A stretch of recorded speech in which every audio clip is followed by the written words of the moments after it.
બુદ્ધિ દિમાગ કી બત્તી પાર્ટ 2 સુવાક્યનો સાગર શ્રી નવીનભાઈ દ્વારા સંકલિત સુવિચારોમાંથી આજે બુદ્ધિ પાર્ટ 2.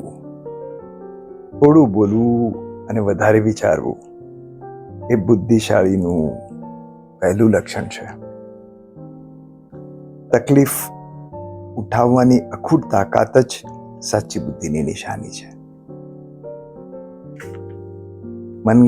મનગમતા કામને મૂર્ખ પણ પાર પાડી શકે છે, પણ દરેક કામને મનગમતું બનાવી શકે તે બુદ્ધિશાળી હોય છે.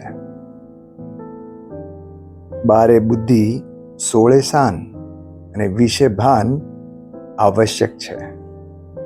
એક સરસ વાર્તા અહીંયા યાદ આવે છે. એક બહુ જ બુદ્ધિશાળી ચોર હતો. ઠેર ઠેર ચોરી કરતો પણ ક્યાંય પકડાતો નહીં. એની ચર્ચા આખા ગામે ગામ થતી કે આ ગામમાં કેવો ચોર છે, આવે છે અને કંઈ પકડાતો જ નથી. બધા જ ખૂબ પરેશાન હતા. અને એ વખતે એ નગરપતિના ઘરે ચોરી થઈ. એના ગોડાઉનમાં બધી રૂની ઘાસડીઓ હતી અને ત્યાંથી બધી ચોરાઈ ગઈ. હવે એને પકડવો કેવી રીતે? એટલે આનો જે એક નગરમાં નગરપતિ નો ખાસ પ્રધાન જેવો સેવક હતો, એને કહ્યું કે નગરપતિના ઘરેથી ચોરી એટલે બહુ ખોટું એક્ઝામ્પલ આને ચોરે પાડ્યું છે. હવે આને તો કોઈ પણ હિસાબે પકડવો જ જોઈએ. એટલે એને કહ્યું કે માલિક, મને એક તક આપો, હું ચોરને પકડી પાડીશ. મને એટલી તો ખબર પડી ગઈ છે કે આ ચોર આ જ ગામનો છે, પણ આ ચોર બહુ જ બુદ્ધિશાળી છે, એ પકડાશે નહીં. અને આપણે એ બધામાં આપણો સમય વેડફી નાખશું. તો પેલા સેવક કહ્યું, એ તો આપણે આપણા બુદ્ધિની કસોટી નથી કરી ને, એટલે મને કસોટી કરવા દો. આખરે એને પરવાનગી લઈને ગામના બધા નગરવાસીઓને કહ્યું કે એક ઇમ્પોર્ટન્ટ અનાઉન્સમેન્ટ છે, તમે બધા અહીંયા ભેગા થજો. એણે કહ્યું કે ભાઈ ચાલો, આજે અત્યાર સુધી જે ચોરીઓ થઈ એ વાત ભૂલી જઈએ, પણ મારા નગરપતિને ત્યાં ચોરી કરીને ચોરે બહુ મોટો ગુનો કર્યો છે. નગરપતિની જે ટુકડીઓ છે, નગરપતિ ઇઝ લાઈક એ કમિશનર. એનું નામ અમને ખબર છે. એ સામે આવી જશે તો ચોરી માફ કરી દેવાશે, પણ તોય કોઈ સામે તો આવ્યું જ નહીં. એણે કહ્યું કે ઠીક છે, તો હું હવે જાહેર કરું છું કે જે ભાઈએ ચોરી કરી છે એની દાઢીમાં પેલા રૂના ઝીણા ઝીણા રેસા ચોટ્યા છે, અને સામે બેઠેલો કાગડો એ રૂ ત્યાંથી વીણી લેશે. ચોર પણ હેપતાઈ ગયો.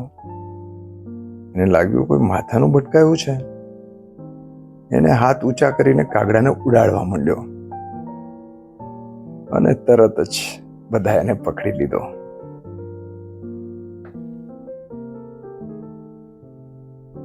કારણ કે ગમે તેટલો ચોર બુદ્ધિશાળી હતો, પણ જ્યારે એની સામે બુદ્ધિનો સદુપયોગ થયો તો એની બુદ્ધિ પણ કામ લાગી નહીં. નકલમાં અકલ નથી હોતી. આમ તો બુદ્ધિહીન સાથે જ્યારે પાલો પડે ત્યારે બહુ ચેતવું પડે, કારણ કે એ બાવાના બે બગાડે તેવો હોય છે. એટલે બુદ્ધિહીન સાથે ખૂબ જ સાવચેતી રાખવી જરૂરી છે. પણ માણસની બુદ્ધિ જ આજે સંકટ બની ગઈ છે.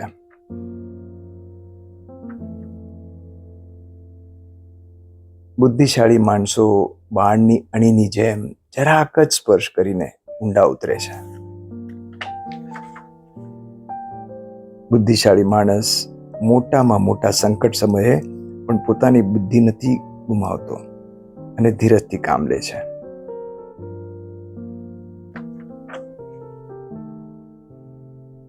જેની પાસે બુદ્ધિ છે એની પાસે બધું જ છે, અને જેની પાસે બુદ્ધિ નથી એની પાસે બધું જ હોવા છતાં કશું જ નથી. વાલા શ્રોતાજનો, આપને જણાવતા હર્ષ થાય છે કે સુવિચારોની સંજીવની અમારું આગામી નજરાણું શ્રી નવીનભાઈ દ્વારા સંકલિત સંજીવની જેવા જીવનના એવા વિકટ પ્રસંગે સંજીવનીની ગરજ સારે તેવા સુવાક્યો લઈને આગામી પુસ્તક આવી રહ્યું છે. જો આપને એ પુસ્તકની જરૂર હોય તો અહીંયા આપેલા સાગરભાઈના નંબર પર વોટ્સએપ કરજો. પહેલાના ધોરણે, કારણ કે લિમિટેડ એડિશન્સ છે, તો એ આપને વિના મૂલ્ય મોકલવામાં આવશે. સુવિચારોની સંજીવનીનો લાભ જરૂરથી લેશો.